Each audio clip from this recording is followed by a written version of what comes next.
Good day everyone, my name is Mark Christian Buta. Sa video na ito ay tatalakayan natin ang kalagayan ng carbon-oxygen cycle at sa ating ecosystem at gawin nito sa industrial technology. Mahalaga itong pag-usapan dahil ito natin malalaman kung paano makaugnay ang mga buhay na organismo at mga gawain pang industriya sa pamamagitan ng pag-ikot ng carbon at ang oxygen. To proceed to objectives, understand the fundamental process and key players driving the carbon-oxygen cycle, identify the human activities disrupting the cycle and their measurable impacts. Next, evaluate the importance of the carbon and oxygen cycle to ecosystem. In the introduction, the ecosystem materials like carbon, oxygen, and nutrients move between living things are biotic and non-living things are abiotic.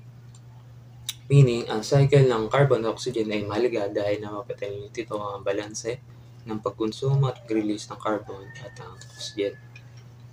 So, what are the meaning of the carbon and oxygen? The carbon is atomic number 6 element of forming the backbone of organic molecules, found in living organisms such as DNA, proteins, carbohydrates, fossil fuels, and the atmosphere. Next is the oxygen, atomic number 8, a highly reactive gas critical for life, essential for circular respiration or energy production and combustion. Next is the carbon-oxygen cycle, a biochemical process where the carbon and oxygen are exchanged between living organism and environment. Plant makes oxygen, humans or animals breathe and oxygen is to decay and fire sunlight helps to build oxygen cycle and repeats. Ibig sabihin, carbon-oxygen cycle, ito ay cycle ng mag-consume ng living organism ng carbon at mag-release ng oxygen ng mga halaman. For example, carbon cycle. A tree absorbs carbon dioxide, a deer eats their tree leaves, and the deer releases carbon dioxide within breaths. In the oxygen cycle, plants and trees absorb carbon and create oxygen by the photosynthesis.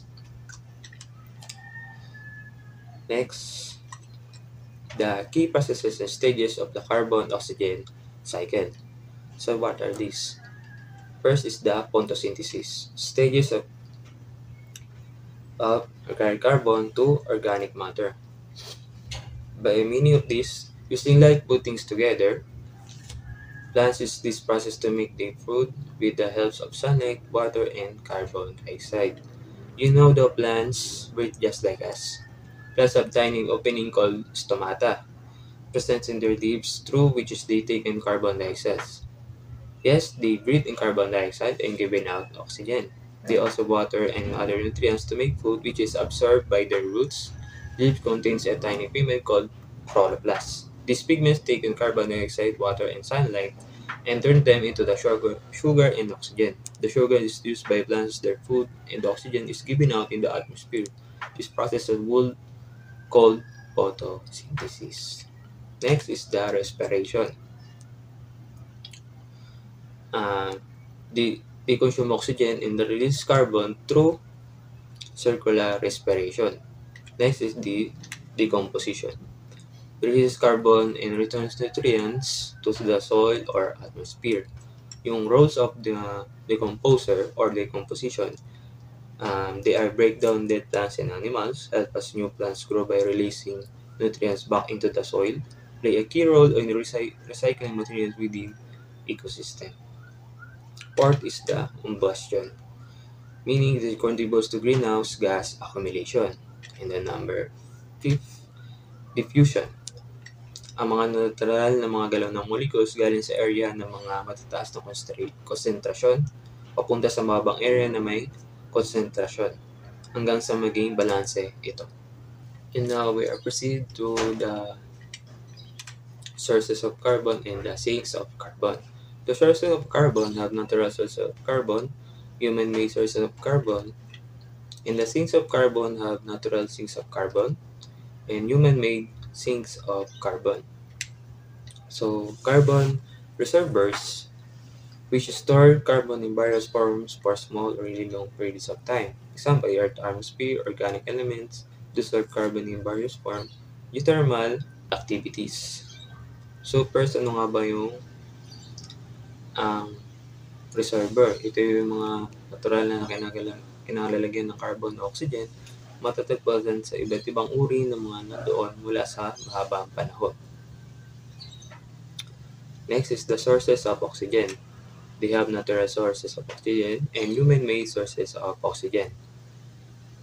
And they are natural sinks of oxygen and human-made sinks of oxygen. Yung oxygen reservoirs naman have played a critical roles in maintaining oxygen availability for life industrial processes. For example, atmosphere, biosphere, hydrosphere, and lithosphere. So first, ano nga ba yung mga sources ng ito? Ito yung mga bagay na proseso na pinagkukunan ng carbon at oxygen. Ito yung sinks naman ay yung mga bagay na proseso sa kumukuha ng mga sources na ito. Next is the importance of carbon-oxygen cycle to ecosystem. First is support photosynthesis and respiration, regulate Earth's climate, provide essential elements for life, promote ecosystem balance, support decomposition, nutrient recycling. Ibig sabihin sa support photosynthesis and respiration, dahil cycle nagkakaroon ng anak ng pagkain ng mga halaman at mas madami pang naiinis nila ang oxygen. Next is the Earth climate. Mas madali yung cycle ng oxygen, binabawas din ito ang init ng Earth, tumutulong ito sa protekta ng ozone layer. Yung provide essential elements for life, ang mga bungay ng halaman ay mas masustansya at mas maganda ang mga bunga. Yung support decomposition and nutrient cycle naman, ang mga bunga ng halaman ay mas masustansya at mas maganda ang bunga. Next is the human activities affecting the carbon-oxygen cycle. First is the fossil fuel combustion. Next is the deforestation, industrial processes, urbanization, and pollution. The connection to industrial technology have pollution, factory emission, toxic waste, resource management have by mining, overlogging, and next is sustainability solution, carbon capture and storages, and renewable energy by engineering, eco-friendly transport. Meaning, this resource, this pollution, ang usok na mula sa mga planta ng kuryente at ibang pabrika ay naglalaman ng carbon at nakakasira sa ozone layer, mga chemical na nakakalas ng tubig at mga sumisira sa natural na cycle. Yung resource management naman ay pag-extract ng fossil fuels at mineral na naglalabas ng kaibang carbon at oxygen sa lupa. Ang malawakang pagtutruso para sa mga industriya sumisira sa carbon sinks and oxygen sources. And lastly, sustainable solution. Tinatrap niya yung carbon emission from factories before they enter the atmosphere.